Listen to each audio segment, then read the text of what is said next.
भारतामध्ये दरवर्षी 12 जानेवारी रोजी राष्ट्रीय युवा दिवस साजरा करण्यात येतो। हा दिवस म्हणजे स्वामी विवेकानंद यांचा जन्मदिवस होय। स्वामी विवेकानंद यांचा जन्मदिन हा राष्ट्रीय युवा दिवस म्हणून साजरा करण्यात येतो।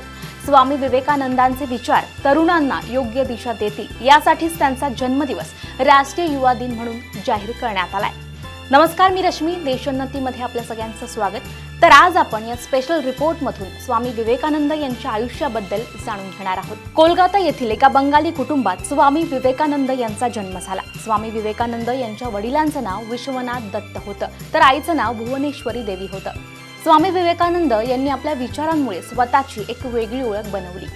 भारत तरुणांचा देश असून या तरुणांना स्वामी विवेकानंद यांचे विचार योग्य दिशा देतील। ते अतिशय कुशाग्र बुद्धिमत्तेचे होते। भारत सरकारने स्वामी विवेकानंद यांचा जन्मदिवस हा राष्ट्रीय युवा दिवस म्हणून जाहीर केला। 1985 पासून देशभरात दरवर्षी 12 जानेवारी हा दिवस राष्ट्रीय युवा दिवस म्हणून साजरा करण्यात येतो। स्वामी विवेकानंद यांनी स्थापन केलेली रामकृष्ण मिशन जगभरात ओळखली जाते। त्यांनी आपले संपूर्ण जीवन सामाजिक कार्यासाठी समर्पित केले। त्यांनी केलेली कामे ही युवकांसाठी प्रेरणा देणारी आहेत। रामकृष्ण परमहंस यांच्या भेटीनंतर त्यांच्या जीवनाला खऱ्या अर्थाने दिशा मिळाली। गुरु रामकृष्ण परमहंस आणि हिंदू सनातन धर्मीय संदेश प्रसारित करण्यासाठी रामकृष्ण मिशन स्थापित करण्यात आलं।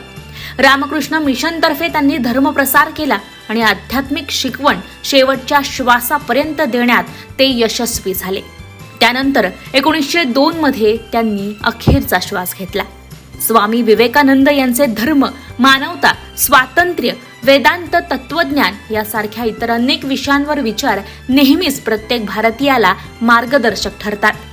त्यामुळेच स्वामी विवेकानंदांचा जन्मदिवस भारतात राष्ट्रीय युवा दिवस म्हणून देखील साजरा केला जातो। तुर्तास इथेच थांबूया।